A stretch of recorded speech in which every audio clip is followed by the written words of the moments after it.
I was reborn. This time, I chose to take the initiative to fulfill Ryan Carter and Lily Shaw's love.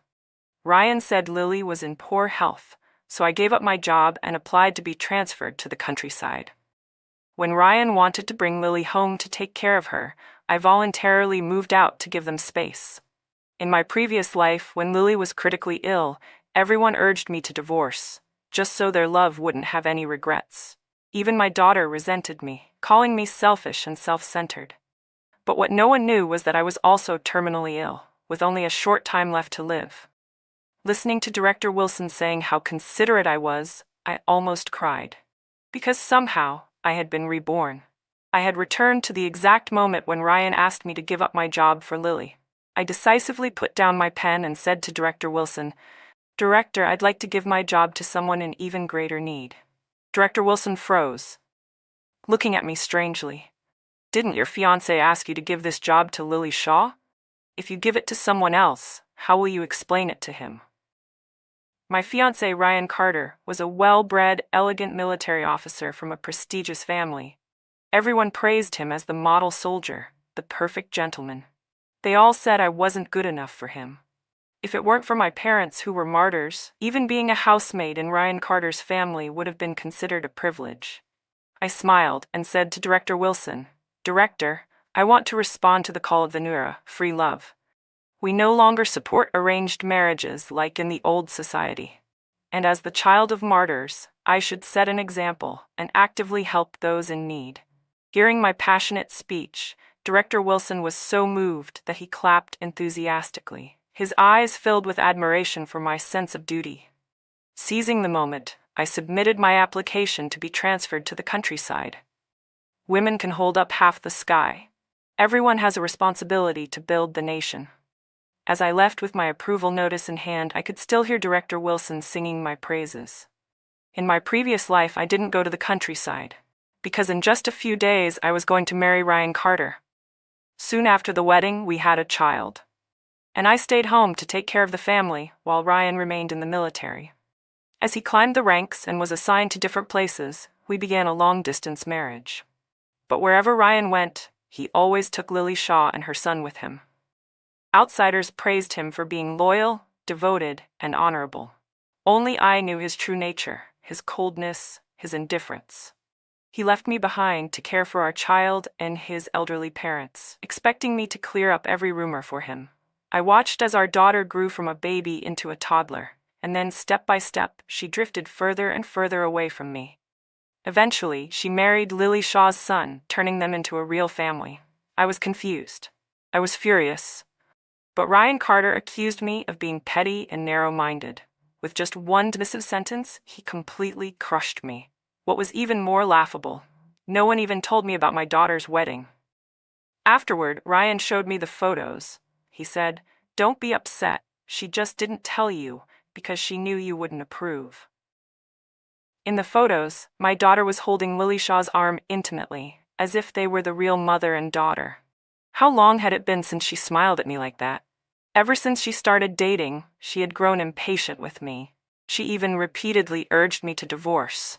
"Mom, what's the point of staying with Dad? You should just get a divorce. It'd be better for everyone." "Mom, you know Dad doesn't love you. Why can't you let go and help him be with the one he truly loves? Mom, you're so selfish. You know he doesn't love you, yet you still refuse to divorce him. Mom, you don't deserve my dad. Get a divorce and let him live the rest of his life in peace." A divorce would be better for who? Who exactly was I supposed to fulfill? Who was even worthy of Ryan Carter? It wasn't until then that I realized the daughter I had raised with so much love had always been on her future mother-in-law's side. She was standing up for Lily Shaw, feeling sorry for her. But why? Why was it that when my in-laws were sick, I was the one who stayed up all night taking care of them, while he enjoyed his romance with someone else? Why was it that when our daughter had a fever, I was the one carrying her up and down the hospital stairs, staying awake through the night to watch her IV drip, while he was out taking care of another woman's son, shopping, dining, attending his parent-teacher conferences, as if he were the boy's real father? Why was it that after giving my all to this family, sacrificing my dreams, losing myself, in the end, Everyone said I didn't deserve him. He said it. Our daughter said it. Everyone said it. Everyone told me to divorce him, to fulfill Ryan Carter and Lily Shaw's love. But why should I? I refused. Even if I knew Ryan Carter didn't love me. Even if I knew that he and Lily Shaw were meant to be together. I would drag this marriage out until the day I died. When Lily Shaw was on her deathbed, her final wish was to take one last family photo as Ryan Carter's rightful wife. Ryan Carter came to find me. He said he was sorry. He hoped that for the sake of Lily Shaw, who was dying, I could let them be together. I looked at him carefully. He was still as handsome and refined as I remembered. Time seemed to have favored him, and the added wrinkles on his face only made him appear more gentle. His back was still straight, unwavering as ever. From youth to old age, he had been Lily Shaw's shelter, holding up an umbrella for her throughout her entire life. Yet he had never once sheltered me. In the end, he even poured the rainwater from that umbrella onto me. The more desperate he was, the colder I became. Our conversation ended in discord. But in the end, I still fulfilled their wish, with my death. I died on the day my daughter came to persuade me to divorce him once again. When she saw that neither reason nor morality could sway me, she stood up in anger, saying, "I'd rather not have a mother like you," before slamming the door and leaving. She didn't see the terminal cancer diagnosis slip fall from my hand. She didn't see that I died with my eyes open. In that final moment, I was filled with deep regret that I had ever given birth to her, and even more regret that I had ever married Ryan Carter. But I was lucky. I was reborn before I married Ryan Carter. This time, I would live for myself. When I got home, I carefully put away my approval notice for the countryside transfer and started packing my belongings. This apartment had been assigned to Ryan for our upcoming marriage. It was a 2-bedroom unit. Since the wedding date was approaching, I had already moved in, though we each had our own separate rooms. As I packed, I thought about the coming days, planning my future. I had decided to go to the countryside because I knew that a future pioneer in the agricultural field was there. I wanted to study under him, to contribute to the nation, and to find my own sense of purpose. While I was immersed in my thoughts about the future, Ryan came home. As expected, he had gone to see Lily Shaw and her son first, before bringing them back with him. Lily held her son's hand as they walked in behind Ryan. The moment she entered, she smiled and said, "Sister, we're bothering you again." To be honest, Lily Shaw was not a striking beauty, but she had a delicate, frail appearance that easily evoked a man's protective instincts. As she spoke, she glanced at Ryan Carter, then lowered her head with a gentle smile, exuding the affectionate charm of a newlywed wife returning home with her husband. Her son was clearly familiar with the house. He brushed past me and ran straight into the kitchen, opening the cabinets and taking out their designated tableware, one set for Ryan, one set for Lily, and one set for himself. There was none for me. It was as if they were the real family, and I was just an outsider. Soon, the boy came running out of the kitchen with a pout, hugging Ryan's leg and complaining, "Dad, there's nothing left in the kitchen. Did she eat everything and not leave anything for me and Mom?" I had once asked Ryan why he allowed Lily's son to call him Dad. Ryan had said, "He's just a kid. Don't argue with a child over something so trivial. What's the difference between calling me Dad and calling me Godfather?" Perhaps Ryan himself had always wanted to be the boy's real father. That's why he never corrected it. Ryan patted the boy's head, signaling him to let go, then quickly walked into the kitchen. When he saw that the cabinets were indeed empty, Lily's eyes instantly turned red. With a pitiful voice, she whimpered, "Did I upset you, sister? If so, I won't come again, but at least you shouldn't let Ryan go hungry." I simply sat quietly on the couch, watching as Ryan anxiously comforted Lily and her son. Only after he escorted them home did he return. When Ryan came back, I was in the kitchen cooking noodles. He stood by the door, frowning, hesitating for a moment before finally saying, "If you're unhappy, just tell me directly. Why make things difficult for Lily and her son?" He seemed to realize that his tone was too harsh, so he softened and continued. "I was childhood friends with her late husband. Before he died, he asked me to take care of them. The kid is still young and needs proper nutrition. Lily isn't very good at cooking, and since you have the time and the skills, I thought I'd bring them over to eat. If this makes you unhappy, I won't invite them over anymore." Seeing that I still didn't respond, Ryan hesitated, then added dryly, "You should understand, shouldn't you?" Of course, I should understand. After all, when my parents died, his family took me in. So, that meant I owed them, didn't it? The next morning, as soon as Ryan left, I left right after him. I needed to go back to the Carter family home. My engagement to Ryan Carter had been arranged by his parents. At the time, there were even witnesses present. If I was really going to separate from him, I needed to talk to his parents first and inform the witnesses from back then.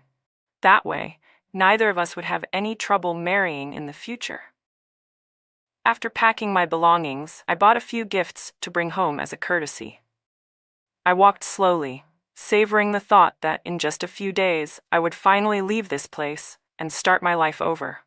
The thought filled me with a sense of motivation and excitement. When I arrived home, Ryan was already back. There were still a few dishes left on the dining table. "Why did you come back so late? You haven't eaten yet, have you?" "I'll heat up some food for you," he said, picking up a plate and heading toward the kitchen. As he passed by me, I caught the faint scent of roses, Lily Shaw's shampoo. So, he had dinner with her and her son. Judging by the lingering scent, they had probably just left. It seemed that my presence here was interfering with their time together.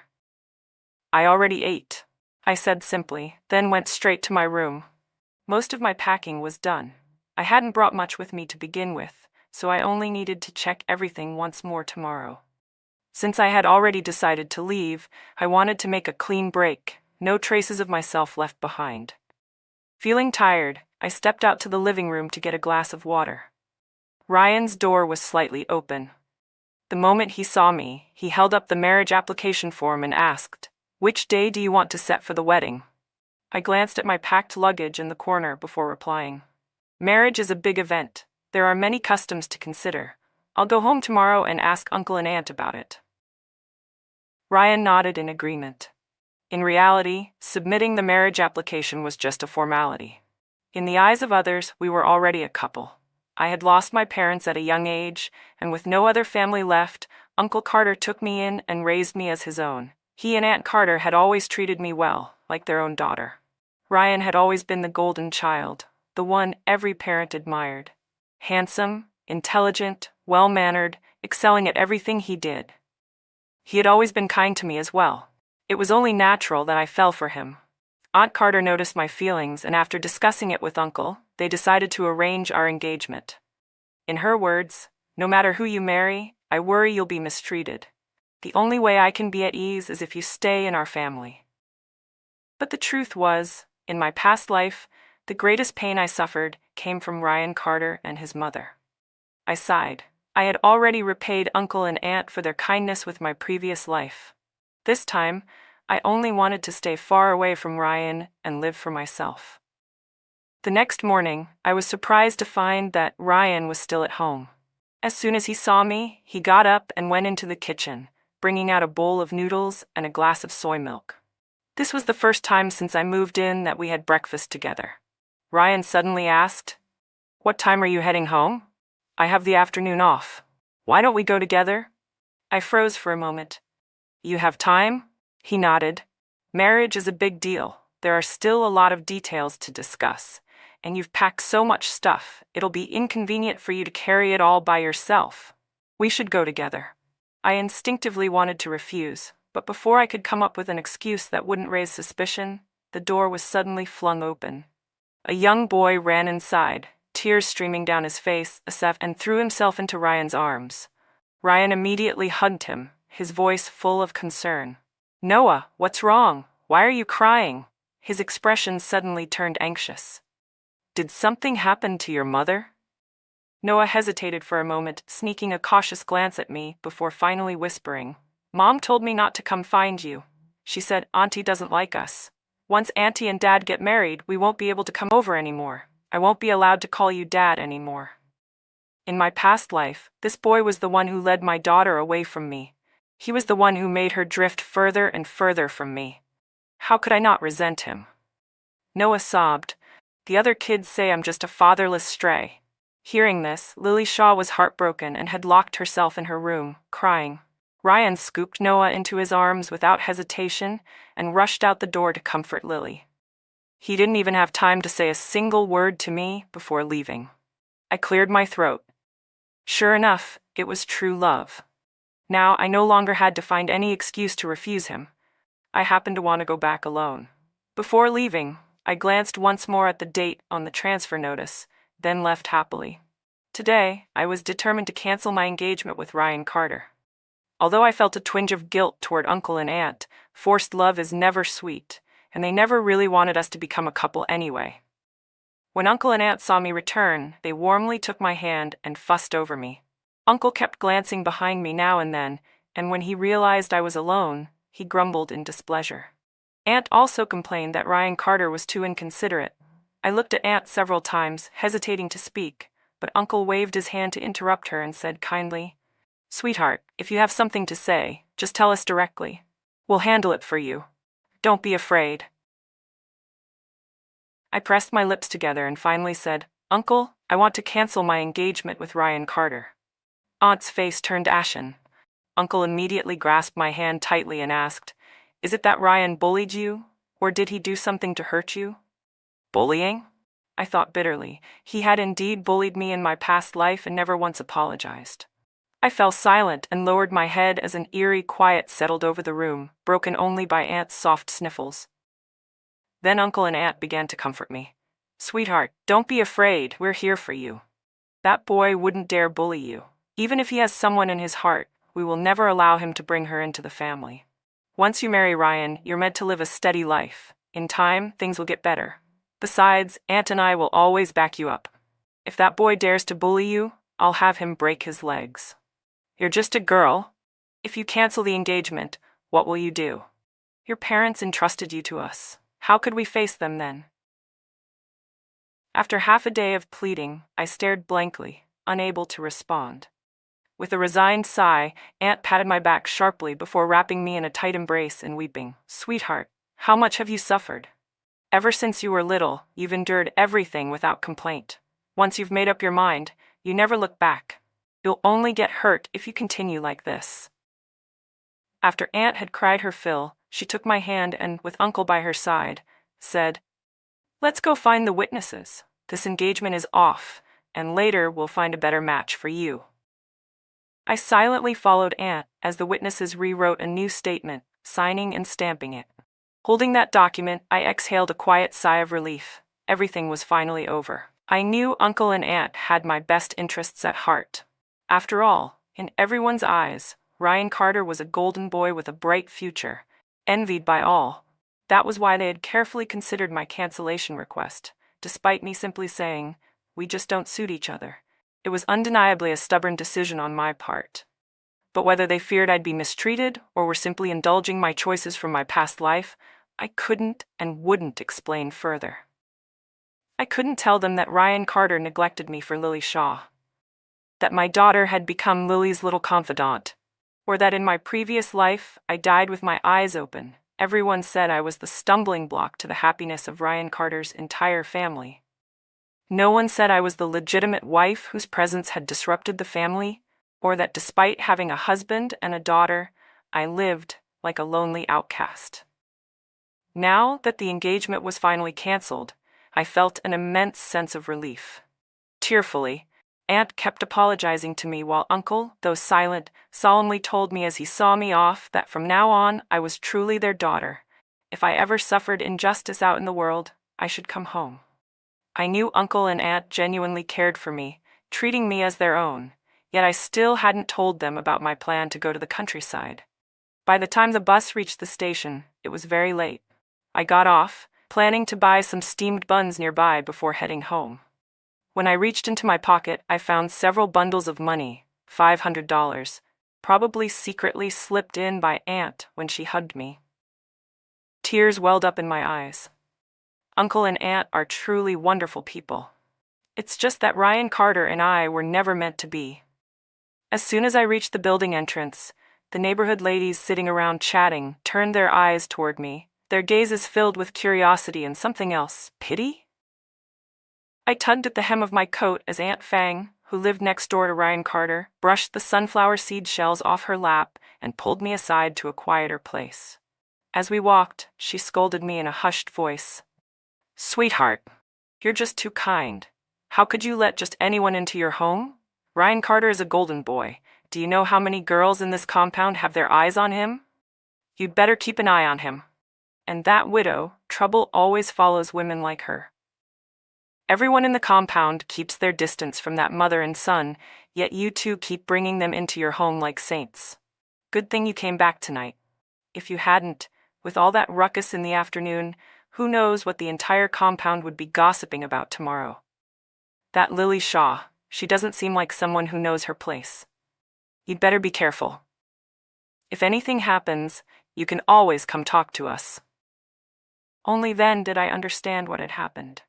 It turned out that Ryan had brought Lily Shaw and her son to live in the house. He must have known that his actions would be met with judgment, so he simply used me as an excuse to justify it. I let out a cold, mocking laugh. So Ryan Carter did understand propriety. He just pretended not to when it suited him. He wrapped himself in a facade of loyalty and righteousness to conceal his true, ugly intentions. I had only been gone for a day, and he was already bringing them into our home. Was it desperation, or could he just not restrain himself? Not that it mattered to me anymore. In 2 days, I would be leaving this place forever. When I looked up, I caught Aunt Fang's eager gaze. I knew these neighborhood ladies weren't bad people. They just loved to gossip. But in my past life, it was these very same people who kept saying I wasn't good enough for Ryan Carter, that I was standing in the way of his love story with Lily Shaw. I thanked Aunt Fang for her concern and said nothing more as I headed home. What was there to say? That Ryan Carter and Lily Shaw were involved in an inappropriate relationship? That they lacked morals? And then what, ruin them both? In this second chance at life, I had considered exposing their affair outright. After all, in my past life, they had destroyed me. How could I not hate them? But I couldn't bear to hurt Uncle and Aunt. They had been too good to me, so good that even my hatred for Ryan Carter felt like it would harm them too. As long as I still cared about them, I wouldn't be able to truly touch Lily Shaw. Besides, if things escalated publicly, Ryan Carter would have no choice but to marry Lily for the sake of his reputation and so-called honor. Wouldn't that be exactly what she wanted? A fly doesn't land on an unbroken egg. In the end, Ryan Carter was the one who let his heart stray. When I opened the door, the laughter inside the house came to an abrupt stop. Ryan and Lily were standing in the kitchen, both wearing matching aprons, while Noah ran around them, giggling. They looked just like a happy little family. Ryan was the first to react. He put down the plate in his hands and walked toward me, reaching out to take the bags I was carrying. "You're back," he said, his tone casual. I ignored him and walked straight toward my room, only for him to step in front of me and block my way. Before I could say anything, Lily scooped Noah into her arms and without hesitation walked straight into my room. I frowned, turning to Ryan for an explanation. He coughed awkwardly before speaking. "Lily hasn't been feeling well lately, and Noah is still young. I let them move in for a couple of days so you could help take care of them. I figured you'd find out when you got home, so I didn't mention it to you beforehand." It was only then that I noticed my suitcase had been moved out, dumped carelessly on the floor by the window. Ryan followed my gaze and, realizing what I was looking at, hurried over to pick up one of my coats, brushing off the dust with his hand. "I saw you didn't have much stuff, so I thought it'd be easy to move. I let Lily and Noah take your room for now. I was planning to sort out your things after Noah finished eating, but you came back earlier than I expected. So, was I not supposed to come back?"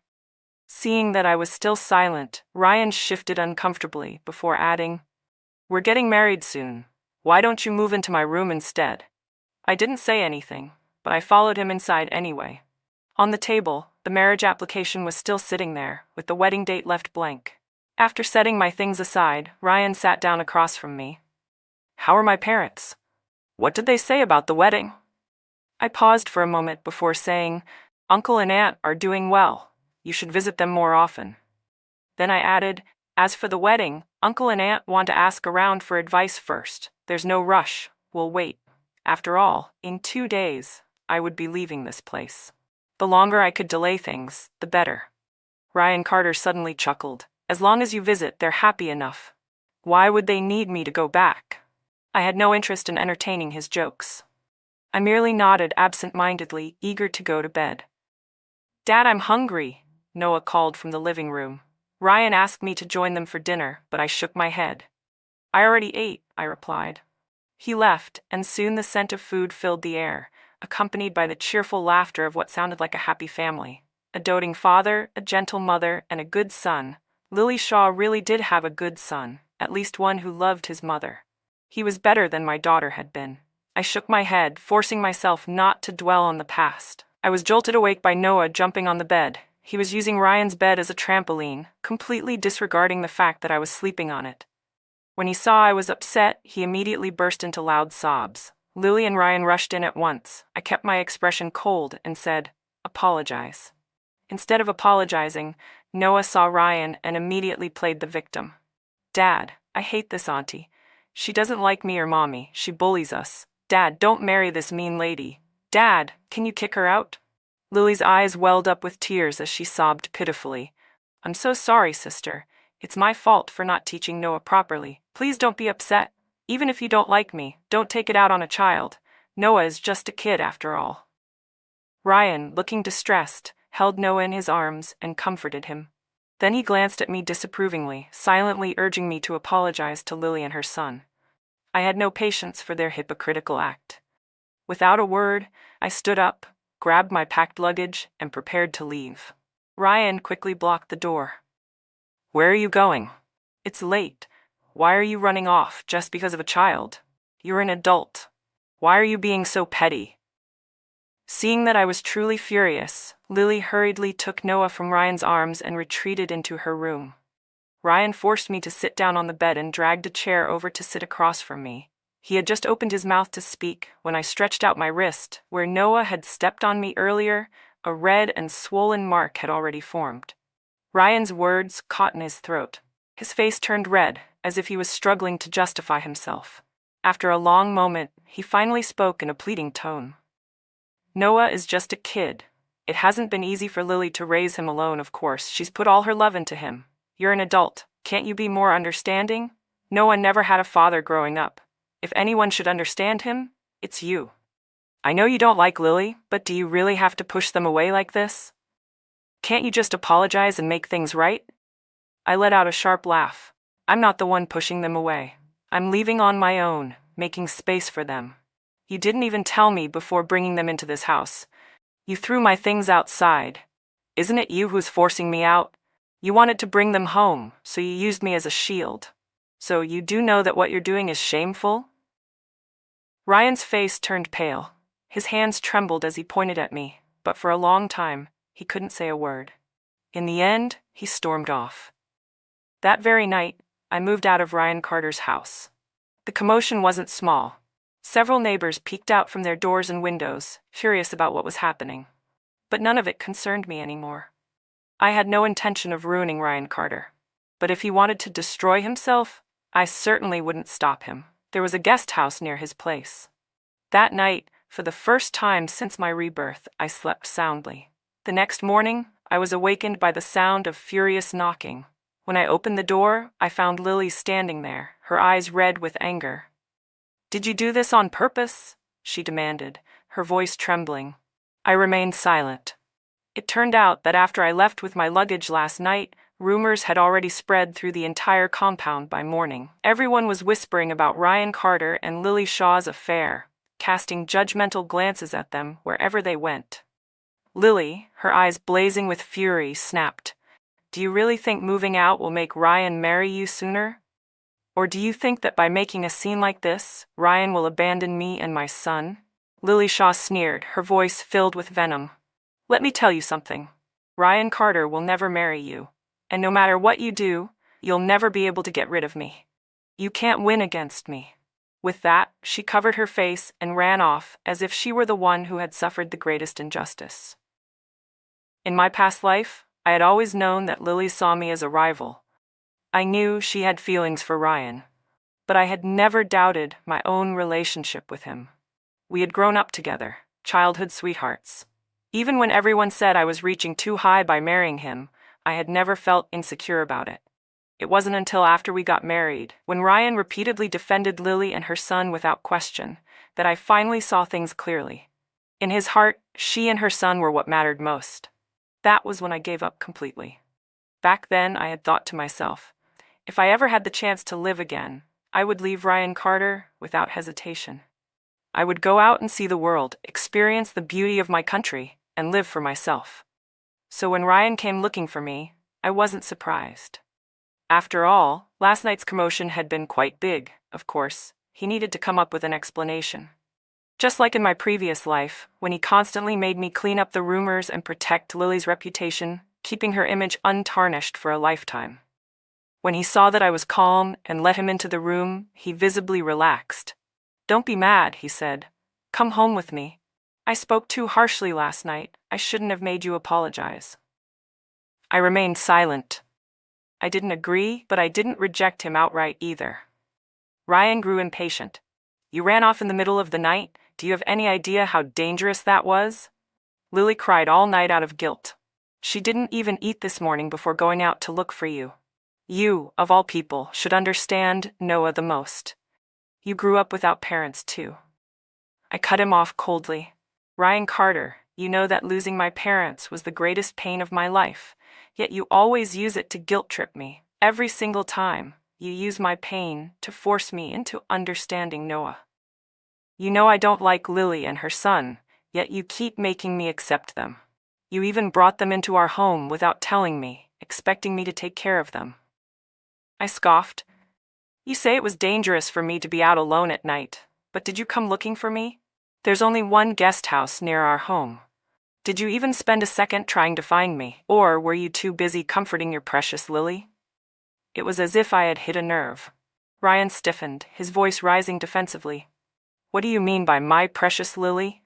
His tone was laced with guilt, but he still tried to sound righteous. "I've told you before, her late husband was my childhood friend. I'm just fulfilling his last wish by taking care of them." I let out a sharp, mocking laugh. "Your childhood friend? Which one? Funny, because we grew up together, and I don't recall you ever mentioning someone like that." Ryan's breathing faltered. He had forgotten that I had known him my entire life.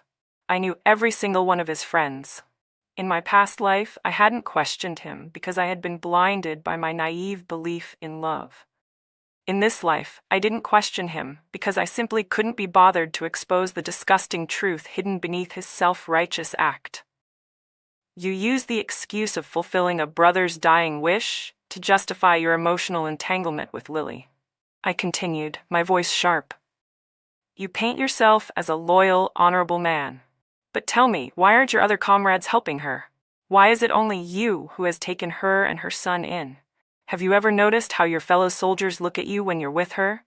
Do you really think wrapping yourself in a cloak of morality makes people blind to the filth underneath? People aren't fools, Ryan." His face turned red and blotchy, his hands trembling at his sides. But he forced himself to remain composed.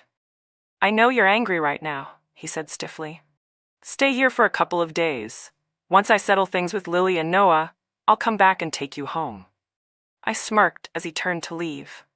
"Ryan," I called after him, making him pause in his tracks. "You once told me that Lily was too weak to do hard labor, that she couldn't work in the factory, and you asked me to give up my job for her.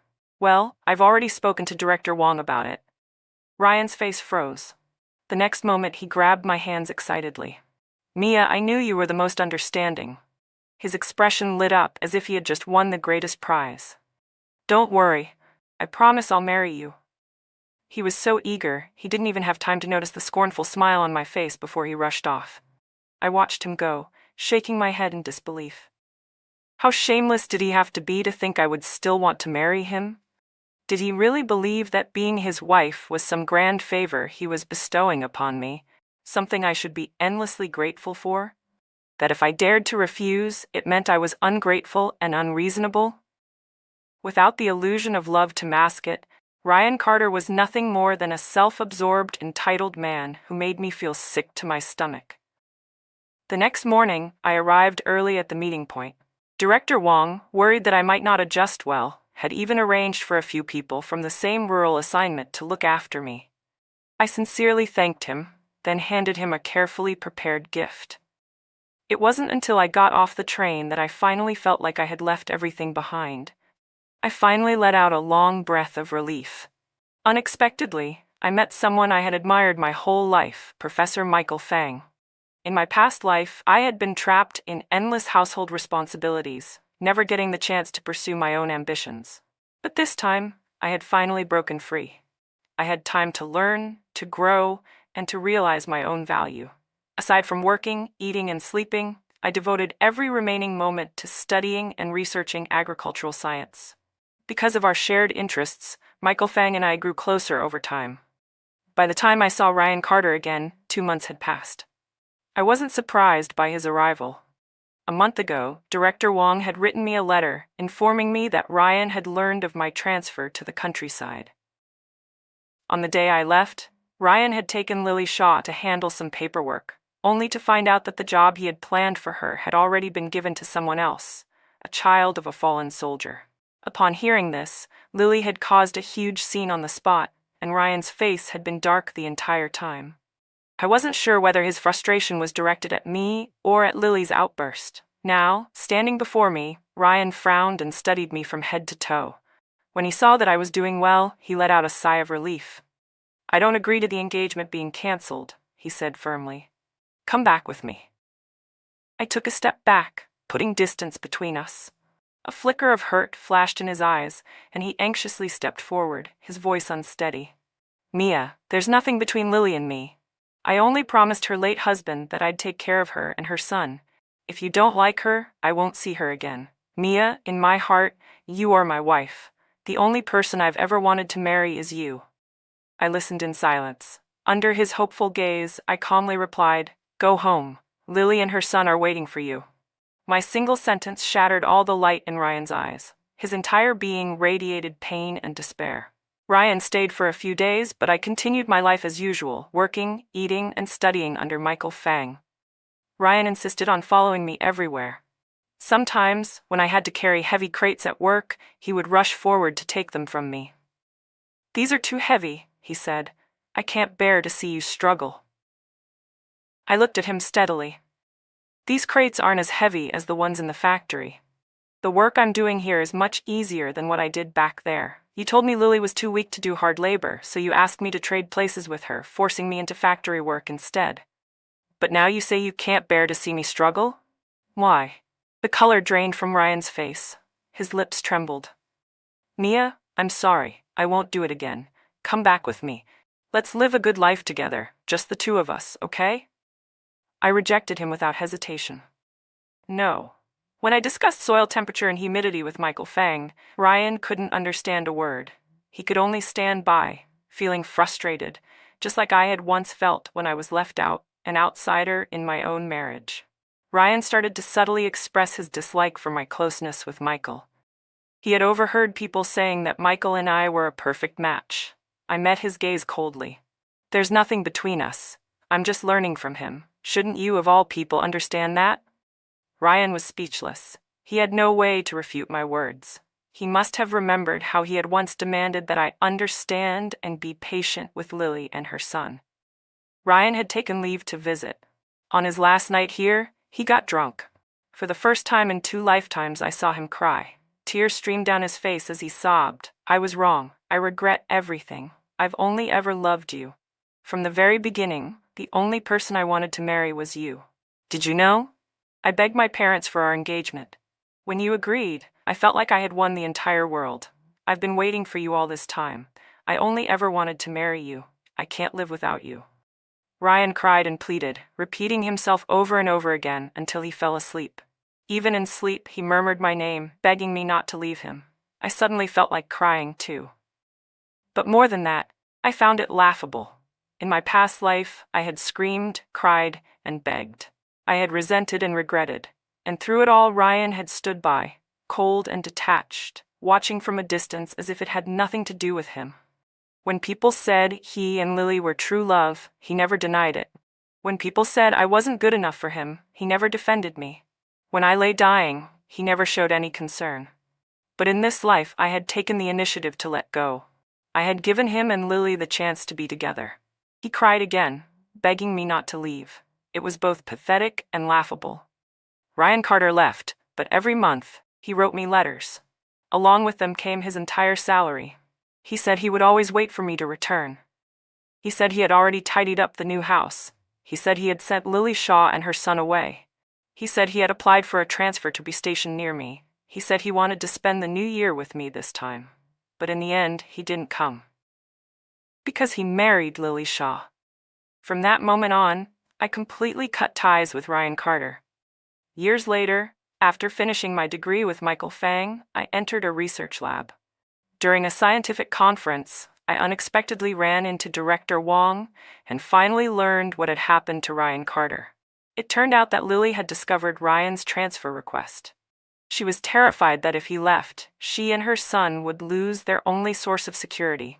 So she deliberately got him drunk and spent the night in his room. The resulting scandal was so explosive that Ryan had no choice but to leave the military. Lily lost her job as well. Director Wong sighed. Their life together is a complete mess. They argue constantly, small fights every 3 days, major blowouts every 2. The whole neighborhood gossips about them. Ryan used to have such a promising future, but now he's taken to drinking and getting into fights. Just the other day, he and Lily had such a big brawl that they ended up at the police station. His current employer finally had enough and fired him. Director Wong patted my shoulder. You're really lucky. When you applied to leave for the countryside, I actually felt sorry for you. But now I see that your parents must have been watching over you, protecting you from disaster. I smiled. I knew I truly was lucky. Lucky to have been given a second chance at life. Lucky to have had the opportunity to make a different choice. Lucky to have been able to walk away from the mud and build a life of meaning. Life should never be just about love. There are dreams, ambitions, and an entire world to explore. 20 years later, I saw Ryan Carter again. By then, I had become a respected scientist, a leader in my field. He, on the other hand, was dressed in rags, holding a frail, crying child in his arms. The once proud and upright man who had carried himself with such arrogance for 2 lifetimes finally had a hunched back. His eyes were red as he murmured over and over, "I'm sorry." I smiled to him, my heart calm and unshaken. Then I said the blessing he had waited 2 lifetimes to hear. "Congratulations on your marriage, Ryan. I never got the chance to say it before, so I'll say it now." People said I was lucky in this life. But the truth was, he had destroyed my previous life with his self-deception and selfishness. I had let go. But that didn't mean I forgave him. Ryan stood there, his face filled with self-loathing. He let out a bitter laugh. "You should hate me. I deserve it. This is my punishment." Just then an announcement came over the speaker. "Professor Carter, please proceed to the stage." It was the centennial celebration of my alma mater, and I had been invited to give a speech. I smiled at Ryan one last time. I should go now. Then, without looking back, I walked toward the life I had built, a life filled with meaning and achievement. No goodbyes, no reunions.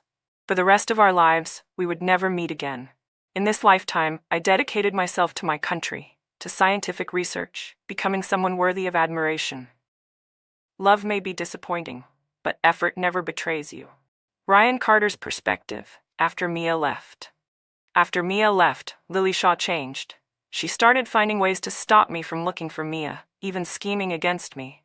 In the end, she forced me into marriage. After we got married, she became completely unhinged. If I so much as exchanged a word with another woman, she would grow paranoid and manipulative. If I attended a company gathering, she would storm into my workplace and cause a scene. She drove my parents to their graves with her relentless tantrums. One night, during yet another argument, Noah lost control and smashed a chair over my head, knocking me unconscious. Thinking he had killed me, he panicked and ran. In his desperation, he rushed into the street without looking. A car hit him. He died instantly. Lily went insane the moment she saw Noah's body, his tiny form broken beyond recognition.